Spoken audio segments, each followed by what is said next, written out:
Hello friends, I am Mohammad Tahir Ishtiyaq. So friends, आज की video में हम जिस टॉपिक को डिस्कस करने वाले हैं वो है डिले इन हैमलेट प्ले।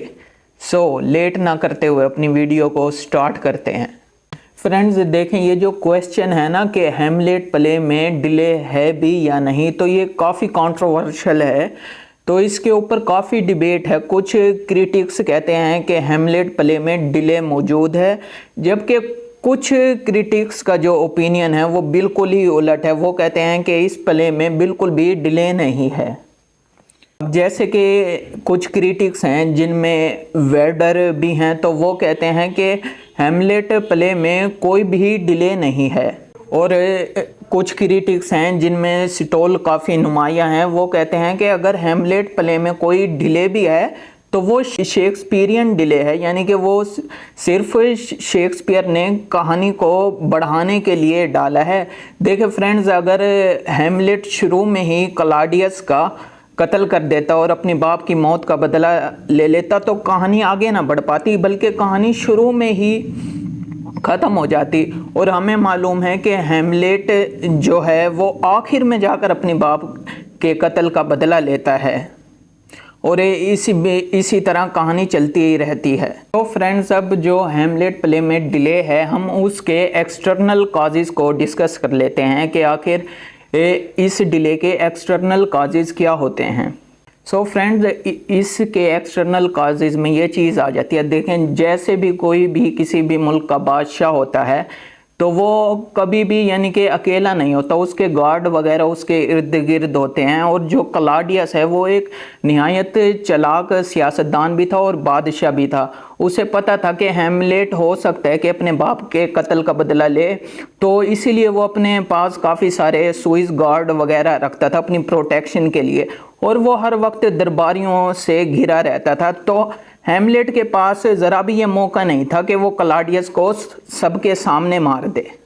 और इसके अलावा अगर हम देखें तो हैमलेट के पास ना सिर्फ घोस्ट की गवाही के अलावा और कोई वाज़े प्रूफ भी नहीं था जो ये साबित करे कि वाकई क्लॉडियस ने हैमलेट के बाप को कत्ल किया है। अब अगर हैमलेट यही बात लेकर आवाम के पास जाता कि ऐसे मुझे एक घोस्ट मिला है, उसने बताया कि क्लॉडियस ने मेरे बाप को कत्ल किया है, तो कोई भी हैमलेट की बातों पर यकीन ना करता। यानी कि हैमलेट के पास कोई भी प्रूफ नहीं था ठोस के क्लॉडियस ने ही उसके बाप का कत्ल किया है। और इसके बाद अगर हम इसके डिले के इंटरनल कॉजेज़ को डिस्कस करें तो इंटरनल कॉजेज़ में यही आता है कि फेयर ऑफ द अननोन। अब हैमलेट जैसे कि अपनी सलीलोक्विज़ में भी ये काफ़ी दफ़ा सोच विचार करता है कि आखिर मरने के बाद क्या ज़िंदगी होती है, और अगर वो ज़िंदगी होती है तो वो किस तरह की ज़िंदगी होती है, इस ज़िंदगी की तरह होती है या वो मुख्तलिफ होती है। यानी कि उसको पता नहीं होता कि मरने के बाद इंसान के साथ क्या होगा। तो यानी कि ये जो चीज़ होती है ये भी हैमलेट को अपने पिता के कत्ल को अवेंज करने से रोकती है। इसके बाद जो दूसरा फैक्टर है वो है इंटेलेक्चुअलाइजेशन। अब हैमलेट जो है वो उसका माइंड एक फ़िलासफ़र की तरह होता है, वो फ़िलासफ़र की तरह सोचता है। अगर हम उसकी सलीलोक्विज़ को देखें तो वो यानी कि दुनिया के बारे में भी कमेंट्स करता है, वो लाइफ और डेथ के बारे में भी बात करता है और सोचता है कि यानी कि मरने के बाद क्या होगा। यानी कि वो ओवर इंटेलेक्चुअलाइजेशन करता है और एक चीज़ के बारे में बहुत ज़्यादा सोचता है जो कि उसके डिले का बाइस बनती है। और थर्ड जो फैक्टर है वो है मॉरल एम्बिग्विटी। अब देखिए फ्रेंड्स, जो भी एक शरीफ इंसान होता है, बेशक उसके साथ गलत हो जाए ना तो वो दूसरे बंदे के साथ भी गलत करने का बिल्कुल भी नहीं सोचता और उससे यानी कि परहेज़ करता है गलत काम करने से।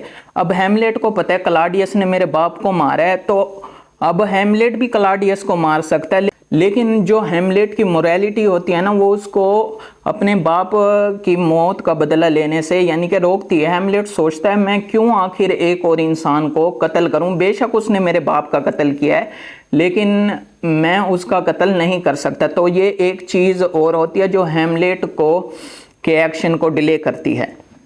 सो फ्रेंड्स, अब ये तो यानी कि वाजे हो गया है कि जो हैमलेट प्ले में डिले है ना तो वाकई वो डिले तो मौजूद है, लेकिन अब ये जो डिले है ना शेक्सपियर ने इसको हैमलेट प्ले की जो थीम है उसके साथ बिल्कुल रिलेट किया है। तो शेक्सपियर यानी कि ये दिखाना चाहता है कि डिफरेंट क्राइसिस में, डिफरेंट सिचुएशन में ह्यूमन नेचर कैसे एक्ट करती है। अब जो हैमलेट की इनर नेचर है तो वो ह्यूमैनिटी के ही मॉरल डिलेमास को दिखाती है, और ये उसके साथ ही डिसीजन मेकिंग का जो प्रोसेस होता है उसको भी हाईलाइट करती है कि यानी कि एक इंसान को जब ये फेस करना पड़े कि उसके बाप का कत्ल हो गया है तो उस पर क्या बीतती है, वो किस किस तरह से सोचता है और किस किस तरह से अमल करता है। तो इसी तरह ये जो डिले है ना, ये थीम से रिलेटेड है। सो फ्रेंड्स, आज की वीडियो में सिर्फ इतना ही। अगर आपको मेरी इस वीडियो से कुछ नया सीखने को मिला है तो इस वीडियो को लाइक करें और अपने फ्रेंड्स के साथ शेयर करें। Thanks and good bye.